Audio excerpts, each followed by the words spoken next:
অপেক্ষা করতে হবে। একটা অ্যাক্টিভ স্কিল ব্যবহার করা হয়েছে, কে কোথায় রয়েছে জেনে গিয়েছেন এই মুহূর্তে টপ ওয়ান। প্রিভিয়াস ম্যাচে এই যে ফ্ল্যাঙ্ক গুলো খুব ভোগাচ্ছিল, এই ম্যাচে কিন্তু সেই জন্যই অ্যাক্টিভ স্কিল নিয়ে এসেছেন তারা এবং প্লেয়ারদের পজিশন তারা জেনে গিয়েছেন। প্রান্ত সামনে দিয়ে যাবে, ম্যাগনেটকে ডাউন করে ফেলা হয়েছে, ম্যাজিস্ট্রিককে টার্গেট করা হতে পারে, লিজেনকে স্পট করেছে মেহেদি, ড্যাশ ইউজ করবেন, সামনের দিকে যাওয়ার আগে কিছু ডিফেন্স ক্রিয়েট করছেন, একটা 3v3 মোমেন্ট সৃষ্টি হয়েছে, ফ্লেক্সি, ম্যাগনেট এবং লিজেন বেঁচে রয়েছেন, নিচে নেমে যাবেন ম্যাজিস্ট্রি, সামনে থেকে ড্যামেজ দেওয়ার চেষ্টা করছে প্রান্ত, বাট ওই রকম ভাবে আসলে অ্যাঙ্গেল ক্রিয়েট করতে পারেনি।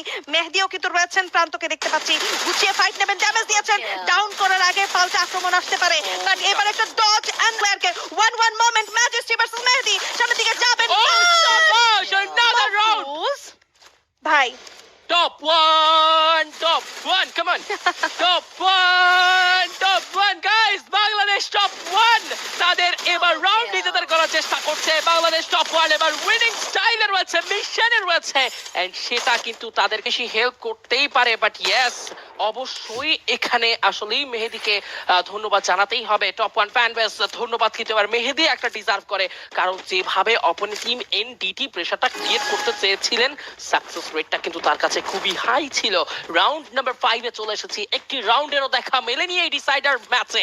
টিম এনডিটি কিন্তু যথেষ্ট এবার রক্তক্ষরণ এবার কিন্তু অনুভূত করছেন, চেষ্টা করবে ম্যাজিস্ট্রি, তার কাছে M1887, তবে এই তো মধ্যেই কিন্তু দল অনেকটা নড়বড়ে, দলের মধ্যে কিন্তু কনফিডেন্সের যথেষ্ট মিসিং ফেস করা যাচ্ছে, কারণ এই জায়গাতে কনফিডেন্টলি খেলা গেলে কিন্তু রাউন্ড নিজেদের করে নেওয়া যেতেই পারতো। বাট আমার কেন যেন মনে হচ্ছে ঘুরে দাঁড়ানোর মেন্টালিটি স্টিল এনডিটিদের কাছে রয়েছে। এনডিটি ফ্যান্টাস, ওয়্যার আর ইউ বরিশালবাসী? এবার এনডিটির জন্য একটা বড় সড়ো চিৎকার হবে, কারণ তোমাদের এই চিৎকার এনডিটিদেরকে আরো একবার আশা যোগাবে ঘুরে দাঁড়ানোর জন্য। Let's go for NDT, come on NDT, come on. NDT try করছে নিজেদের সেরাটুকু, প্রান্ত তবে নক নিয়েছেন, প্রান্তকে দেওয়া হয়েছে কাউন্টার লেজেন্ড, নক হয়ে যাওয়াটা ভারী পড়তে পারে। ফ্লেক্সি রয়েছেন P90 হাতে, মাহফুজের কাছে কিন্তু রয়েছে তার big view weapon, closest fight, another round for Bangladesh top 1। কেন সবাই কেমন আছো? আজকে কোন টিম ফাইনালে যাবে সবাই তারা কিন্তু জিততেই চান না, ব্যাটল গ্রাউন্ডে তো সবাই জিততে চায়। আমার কথা শুনতে পান?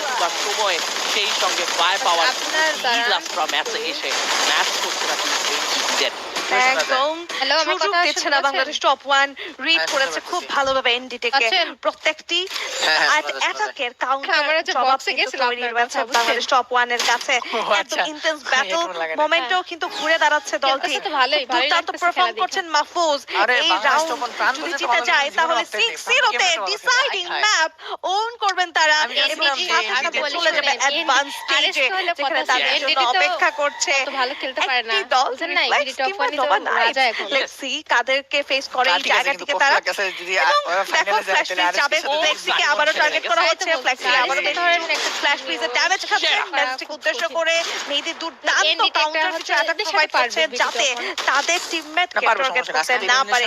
আগে কমিয়ে দেওয়া হচ্ছে লং রেঞ্জ থেকে, এবার আরো কিছু ফ্ল্যাশ ফ্রিজ যাবে, প্রান্ত মহল ক্রিয়েট করছে, রাফ করা প্লেয়ার একটা ভালো আমি বলবো যে আমি পড়া শুনতে পারলাম, দেখাচ্ছেন এই জায়গাটাতে মাহফুজ হতে পারে মোস্ট ভ্যালুয়েবল প্লেয়ার, শর্ট রেঞ্জে যাবেন, পয়েন্ট ডাউন করবেন ফ্ল্যাশকে, এর 5-9 ফাইনাল তাই না? হাতে প্রান্ত ডাউন করবেন ফ্ল্যাশকে, জিলো সেমিফাইনাল হয়ে যাবে, ম্যাজিস্ট্রিকও ডাউন করে ফেলা হয়েছে, কাউন্টার অ্যাটাকে মাহফুজ ডাউন হয়েছে, বাট এখানে রয়েছে তার তিনটে প্লেয়ার, ম্যাগনেট চেষ্টা করছে ঘুরে দাঁড়ানোর, ড্যামেজ দিয়েছে, শর্ট রেঞ্জে প্লেয়ার চলে আসছে, ওয়াচ আউট, ড্যামেজ দিবেন, ডাউন করবেন আরো একটা প্লেয়ারকে, এবং দূর থেকে মেহেদি এবং রাজ বেঁচে রয়েছেন, আসছেন শর্ট রেঞ্জে, একটা শট বদলে দিতে পারতো, but no, Raj says no more and charge করবেন এগেইন, বুয়া।